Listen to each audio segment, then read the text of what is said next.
Anna had always dreamed of traveling, of seeing the world beyond her small town.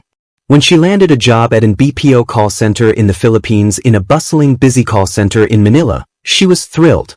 It was her chance to experience new cultures and meet people from different cultures and backgrounds. But the excitement quickly faded. The calls were brutal. Customers mocked her Filipino accent, questioned her intelligence, and demanded to speak to someone who actually speaks perfect English. Some laughed, others shouted, their words slicing through her confidence. At first, she took it personally, each insult feeling like a punch. She would go home in tears, questioning her worth, her abilities. But over time, she realized the prejudice wasn't about her. It was about their ignorance, their inability to see beyond her voice.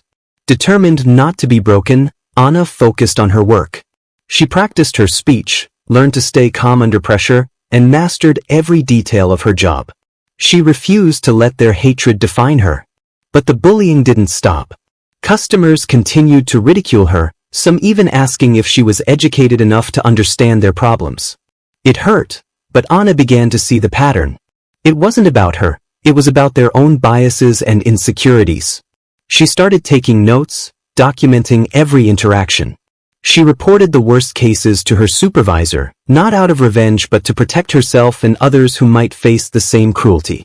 The management took notice, and for the first time, the company implemented a zero-tolerance policy on abusive calls. One evening, as she was wrapping up her shift, a colleague approached her. "How do you stay so strong? I hear the things they say to you. I don't think I could take it." Anna smiled, her eyes softening. "It's not about being strong. It's about knowing who you are. They don't define me. I do." Her words spread through the office, her resilience inspiring others. She started mentoring new hires, teaching them not just how to navigate difficult calls but how to protect their hearts. She reminded them that their worth wasn't tied to a stranger's opinion. Then one day, a call came in. The customer was irate, hurling insults before she could even greet him. But instead of crumbling, Anna listened. She empathized.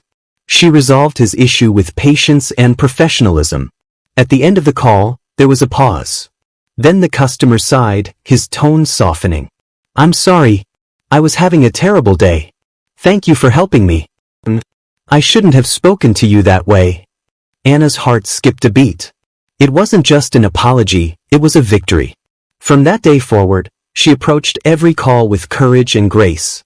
She understood that some people would judge her no matter how well she spoke or how hard she worked. But she also knew that some hearts could change. Her actions didn't go unnoticed. She was promoted to operations supervisor, her influence extending beyond her own desk. She led by example, fostering a culture of empathy and respect within the team. She created a support group for employees dealing with difficult customers, giving them a safe space to vent, to heal, to grow. Her story reached the higher-ups, and she was invited to speak at a BPO industry seminar on cultural identity and resilience.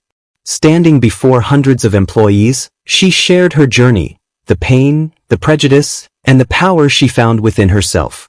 As she finished her speech, the room erupted in applause. Her colleagues, her supervisors, even the executives stood to their feet, their admiration evident. Anna realized then that her voice mattered, not just on the phone but in life. She wasn't just breaking down language barriers, she was breaking down stereotypes, one conversation at a time. She became a mentor to new hires, teaching them not just how to handle calls, but how to stand tall in the face of prejudice.